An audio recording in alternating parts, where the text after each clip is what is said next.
Buenas tardes, mis amados hermanos, que Dios os bendiga grandemente. En la Biblia hay muchos versículos en los cuales se refiere sobre el perdón. Aquí vamos a hacer un pequeño estudio y hablaremos sobre 40 versículos del perdón bíblico. Entre ellos pues lo compartiremos en varios días. Hoy os voy a decir de 6 versículos en los cuales se refiere a la Biblia sobre el perdón. Y le llamaremos versículos sobre el perdón en la Biblia número 1, ya que vamos a tener más estudio en cuanto a esto del versículo, o sea, en cuanto al perdón bíblico. Perdonar y ser perdonado son experiencias preciosas y liberadoras que todos hemos tenido en algún momento. Sentir el poder del perdón nos transforma. Los hijos de Dios nos regocijamos porque hemos recibido el perdón de nuestros pecados gracias al sacrificio de Jesús en la cruz. O sea, nosotros hemos recibido el perdón del pecado gracias al sacrificio que el Hijo de Dios, Jesucristo, hizo por nosotros en la cruz, dándose en la cruz del Calvario por cada uno de nosotros.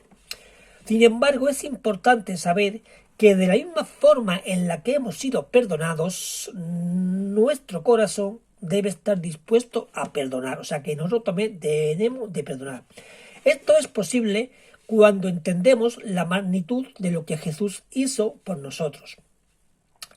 Reconocer la obra de Cristo a nuestro favor nos da la entereza que necesitamos para permitir que el perdón fluya desde nuestro corazón. El primer versículo en el cual vamos a hablar del perdón lo encontramos en el Evangelio, en el primer libro de Juan, o sea, en primera de Juan, capítulo 1 y versículo 9, donde leemos: si confesamos nuestros pecados, Dios, que es fiel y justo, nos lo perdonará y nos limpiará de toda maldad. En Marcos 11:25 leemos: y cuando estén orando, si tienen algo contra alguien, perdónenlo, para que también su Padre que estás en los cielos te pueda perdonar, no le perdonen a ustedes sus pecados. En Mateos 6:12 leemos: perdónanos por nuestra deuda, como también nosotros hemos perdonado a nuestros deudores. En Mateo 6, 14 y 15 leemos lo siguiente: porque si perdonan a otros sus ofensas, también los perdonarán a ustedes su Padre celestial. Pero si no perdonan a otros sus ofensas, tampoco su Padre les perdonará a ustedes la suya. O sea, tenemos que perdonar para que Dios también nos perdone a nosotros. Tú, Señor, eres bueno. O sea, en el Salmo 86:5 leemos lo siguiente: tú, Señor, eres bueno y perdonador. Grande es tu obra, tu amor por todos los que te invocan. En el Salmo 32:1 leemos lo siguiente: dichoso aquel a quien se le perdonan sus transgresiones, a quien se le borra sus pecados. Bueno, pues ya, como he comentado, vamos a leer 40 versículos en cuanto al perdón, pero les he leído estos 6 versículos sobre el perdón sobre el perdón bíblico. Y ahora os voy a mostrar aquí de 3 ejemplos bíblicos de vidas transformadas por el perdón. O sea, 3 ejemplos bíblicos de vidas transformadas por el perdón. Y a uno de ellos, vamos aquí en el Salmo 32:1-2 dice: dichoso a quien se le perdonan sus transgresiones, a quien se le borra sus pecados. Dichoso aquel a quien el Señor no toma en cuenta su maldad y en cuyo espíritu no hay engaño. Bueno, en la Biblia hay ejemplos de personas que cometieron grandes errores, pero Dios las perdonó. Aquí vemos 3 hombres que Dios usó de manera muy especial, aun cuando en un momento determinado fallaron y actuaron de forma incorrecta. Yo voy a mostrar nada más el ejemplo de 3, pero son muchas más las personas que también llegaron a cometer muchos errores el cual Dios también después le llegó a perdonar. La primera persona que yo quiero poner como ejemplo es David. David, todo el mundo sabemos quién es en la Biblia. Bueno, para mí fue el segundo rey de Israel. Dios lo escogió desde muy joven para ese puesto. Era el menor de 8 hermanos y su padre se llamaba Isaí. De pequeño fue pastor de ovejas, también disfrutaba mucho de la música, tocaba el arpa y componía. Él escribió muchos de los salmos que tenemos en la Biblia. En los libros de Samuel, Reyes y Crónicas, que yo os aconsejo que leáis estos 3 libros que se encuentran en el Antiguo Testamento, encontramos muchos relatos de la vida de David. Uno de los más conocidos está en el libro primero de Samuel, en el capítulo 17, y cuenta de su victoria sobre Goliat, un gigante del ejército filisteo. Ahí David mostró gran valentía y confianza en la protección de Dios. Su fama comenzó a crecer y esto alimentó la envidia en el corazón del rey Saúl, que comenzó a perseguirle. Por eso David tuvo que huir y pasó un tiempo en el exilio. O sea que Saúl persiguió a rey David, porque rey David, a David, que en aquel entonces no era rey, después fue coronado rey. Ya en otra ocasión ya os hablaré sobre la vida de este personaje tan peculiar y tan maravilloso y seguidor de las obras del Señor. Tras la muerte de Saúl, David regresó y fue coronado rey de Judá y luego rey de Israel. Su fama y su osadía crecieron con el paso del tiempo. Gracias a los triunfos sobre muchos ejércitos, uno de sus logros más importantes fue devolver el arca de la alianza a Jerusalén. Como resultado recibió grandes promesas por parte de Dios. Sin embargo, que fue un hombre bastante valioso, bastante poderoso ante los ojos de Dios, pero sin embargo, eso lo podemos leer en el segundo libro de Samuel, en el capítulo 11 y capítulo 12, leemos sobre un episodio oscuro, un hombre victorioso, un hombre seguidor de Dios, y sin embargo tuvo un capítulo oscuro que lo podemos leer en el segundo libro de Samuel, capítulo 11 y capítulo 12. En la vida de David, leemos sobre un episodio oscuro en la vida de David. Durante el sitio de la ciudad de Rabat, David cometió adulterio con Betsabé, mujer de Urías. Uno de los militares, de forma indirecta, mandó a matar a Urías para poder casarse con Betsabé.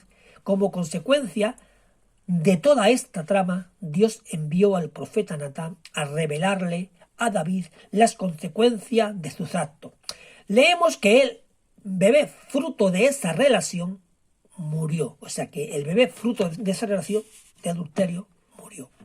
También se desataron enormes problemas y luchas entre David y sus otros hijos. Toda esta situación desagradó mucho a Dios. Parece que el arrepentimiento de David llegó cuando el profeta Natán fue a hablar con él. David reflexionó y se dio cuenta de su pecado, que le había fallado a Dios. El Salmo 51 expresa el dolor que sintió David. Comienza el Salmo pidiendo compasión a Dios y luego le ruega que intervenga en su vida. Yo os aconsejo que leáis el Salmo 51. Yo no lo voy a hacer porque si no se nos haría demasiado largo el estudio, pero vosotros en la Biblia pues lo podéis leer perfectamente. Pero yo os voy a leer un par de versículos del Salmo 51, que lávame de toda mi maldad, que es el versículo 2 y versículo 4. Dice, lávame de toda mi maldad y límpiame de mi pecado. Contra ti he pecado, solo contra ti, y he hecho lo que es malo ante tus ojos.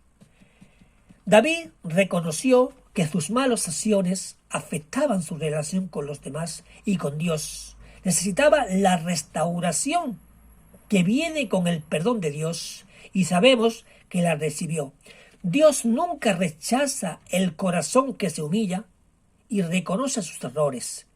En el mismo Salmo 51, en el versículo 7, leemos lo siguiente. David escribió, tú, oh Dios, no desprecias al corazón quebrantado y arrepentido. O sea que Dios no desprecia el corazón, sino todo lo contrario, lo acoge. El perdón de Dios llegó en Hechos 13. Leemos que Pablo, o sea, Pablo mismo, estaba hablando con los jefes de la sinagoga en Písida, y entre sus palabras de aliento para ellos hay una mención a David. O sea, incluso los apóstoles mismos habló de David. Y aquí, tras destituir a Saúl, les puso por rey a David, de quien dio este testimonio: he encontrado en David, hijo de Isaí, un hombre conforme a mi corazón, él realizará todo lo que yo quiero. Ya en otra, bueno, esto está en Hechos 13:22. En otra ocasión ya os explicaré por qué motivo utilizó este mensaje el apóstol Pablo. Un hombre conforme al corazón de Dios, esto es lo que logró el perdón de Dios. Nos acerca más a Él y nos impulsa a ser transformados para llegar a ser todo lo que Él quiere que seamos. O sea, que David, incluso después de haber cometido adulterio, fue perdonado por Dios. Y lo mismo pasa con cada uno de los que perdamos. Ahora vamos a hablar de otro hombre, el cual también recibió el perdón de Dios aquí en la Biblia, que se refiere a Saulo. Saulo de Tarso nació en Tarso, que de ahí viene su nombre, Saulo de Tarso, dentro de una familia fiel a la religión judaica. De joven aprendió el oficio de hacer tiendas, creció dentro del rigor de los fariseos y se convirtió en defensor de sus creencias. Su gran celo le llevó a perseguir a los cristianos, o sea, le consideraba una secta que amenazaba todo aquello en lo que él había creído. Saulo estuvo presente durante el apedreamiento de Esteban, considerado el primer mártir cristiano. Desde ese momento creció aún más su deseo de terminar con los que creían en Jesús.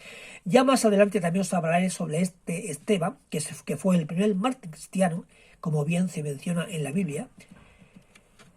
Aquel día se desató una gran persecución contra la iglesia en Jerusalén, y todos, excepto los apóstoles, se dispersaron por las regiones de Judea y Samaria. Unos hombres piadosos sepultaron a Esteban e hicieron gran duelo por él.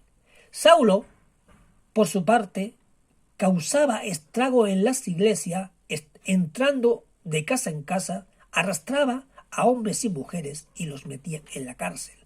Esto lo podemos leer en Hechos de los Apóstoles, capítulo 1 y versículos del 1 al 3. A pesar de todo esto, Dios tenía sus ojos puestos sobre Saúl. O sea que a pesar de que Saúl estaba persiguiendo a las iglesias, o sea, al pueblo de Cristo, a los cristianos, Dios tenía sus ojos puestos sobre Saulo. Él veía gran potencial en él y decidió revelárselo. Donde otros veían un corazón duro, lleno de odio y deseoso de acabar con los cristianos, Dios veía un corazón sediento, o sea, de él y de propósito, una oportunidad para transformar una vida, dándole nuevo sentido. Saulo le pidió permiso al sumo sacerdote para ir a perseguir a los cristianos en Damasco. El permiso fue concedido y el viaje comenzó, pero Dios tenía un plan mucho más especial. Saulo fue a Damasco a perseguir a los cristianos, pero Dios tenía un deseo muy especial, que ya en otra ocasión ya os hablaré sobre este gran personaje bíblico, bastante, o sea, un gran discípulo que se convirtió en cristiano. En Hechos 9, 3, 8 leemos: en el viaje sucedió que él, acercándose a Damasco, una luz del cielo resplandeció, relampagueó de repente a su alrededor. Él cayó al suelo y oyó una voz que le decía: Saulo, Saulo, ¿por qué me persigues? ¿Quién eres, Señor?, preguntó Saulo. Yo soy Jesús, a quien tú persigues, le contestó la voz. Levántate y entra en la ciudad. que allí se te dirá lo que tienes que hacer. Los hombres que viajaban con Saulo se detuvieron atónitos porque oían la voz, pero no veía a nadie. Saulo se levantó del suelo, pero cuando abrió los ojos no podía ver. Así que lo tomaron de la mano y lo llevaron a Damasco. O sea, un hombre victorioso, valeroso, que iba con un ejército y tuvo que ser llevado a Damasco por la mano. Porque no podía ver, se quedó completamente ciego por ese resplandor que Dios le hizo. La vida de Saulo no volvió a ser igual después de este encuentro con Dios. La vida de Saulo cambió. De perseguidor pasó a ser fiel seguidor de Jesús. O sea, de ser un perseguidor de los cristianos, fue un seguidor de Jesús. Ese mismo celo que tenía antes por perseguir a los cristianos, lo usó para hablar de Dios, del sacrificio de Jesús y del cambio que había experimentado. A muchos cristianos les costó aceptarle como parte de la iglesia.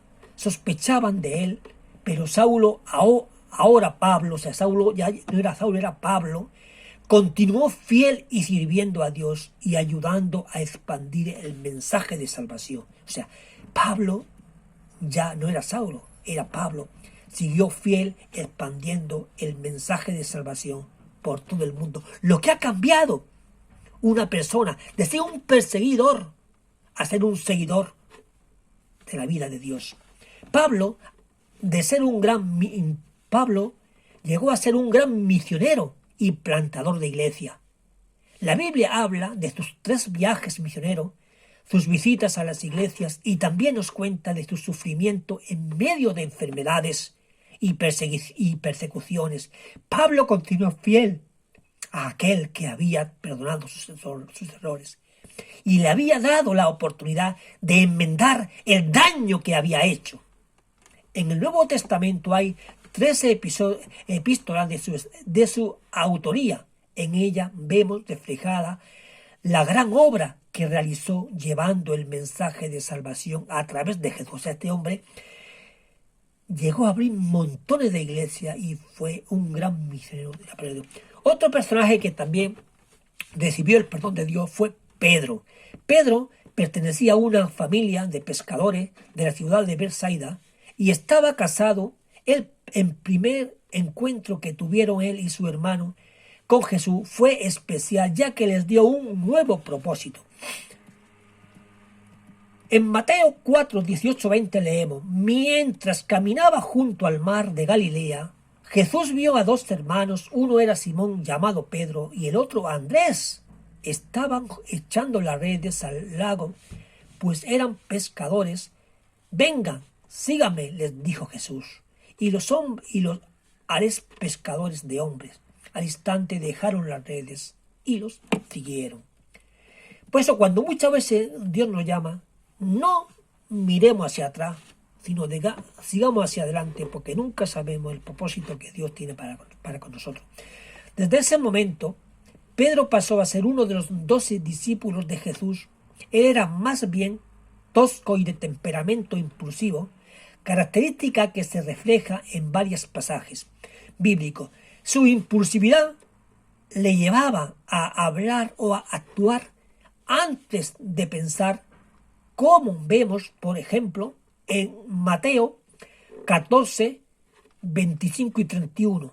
Él estaba junto a los otros discípulos en una barca cuando Jesús se le acercó caminando sobre el agua. Pedro dijo: Señor, si eres tú, mándame que vaya a ti sobre las aguas. Ven, dijo Jesús. Pedro bajó de la barca y caminó sobre el agua en dirección a Jesús. Pero vamos a leer un poquitillo más, porque hemos leído del capítulo 14 de Mateo y versículo 21 al 35, pero vamos a leer un poquito más y vamos a leer hasta el versículo, vamos a leer un poquitito más, y ahora vamos a leer desde el versículo 22 del capítulo 14. Enseguida Jesús hizo a sus discípulos entrar en la barca e ir delante de él a la otra ribera, entre tanto que él despedía despedía a la gente. Despedida la multitud, subió al monte a orar aparte, y cuando llegó a la noche estaba allí solo. Y ya la barca estaba en medio del mar, azotada por las olas, porque el viento era contrario. Mas a la cuarta vigilia de la noche, Jesús vino a ellos andando sobre el mar. Y los discípulos, viéndole andar sobre el mar, se turbaron y diciendo un fantasma, dieron voces de miedo. Pero enseguida Jesús les habló diciendo: tened ánimo, yo soy, no temáis. Entonces le respondió Pedro y dijo: Señor, si eres tú, manda que yo vaya a ti sobre las aguas. Y él dijo: ven, y desciende. Pedro de la barca andaba sobre las aguas para ir a Jesús, pero al ver el fuerte viento tuvo miedo y comenzó a hundirse. Dio voces diciendo: Señor, sálvame. Al momento Jesús, extendiendo la mano, asió a él y le dijo: hombre de poca fe, ¿por qué dudaste? O sea, como dudó Pedro, entonces pues se estaba hundiendo, porque empezó a dudar de la palabra, o sea, y dejó de mirar hacia Jesús, que es lo que muchas veces nos pasa. Cuando dejamos de mirar hacia Jesús, pues lo que hacemos es que decaemos y nos hundimos. Pero formaba parte del círculo íntimo de Jesús. Los apóstoles, que compartieron momentos especiales con el Maestro, llegó a ser una especie de portavoz de los 12, declarando en ocasiones grandes verdades. En Mateo 16, capítulos 3 a 16 leemos: cuando llegó a la región de Cesarea de Filipo, Jesús preguntó a sus discípulos: ¿quién dice la gente que es el Hijo del Hombre? Le respondió uno: dice que es Juan el Bautista, otro que Elías, y otro que Jeremías o uno de los profetas. ¿Y ustedes quién dice que soy yo? Tú eres el Cristo, el Hijo de Dios viviente, afirmó Simón Pedro. Durante la última cena vemos una escena muy especial. Los discípulos comienzan a argumentar sobre cuál de ellos sería el más importante.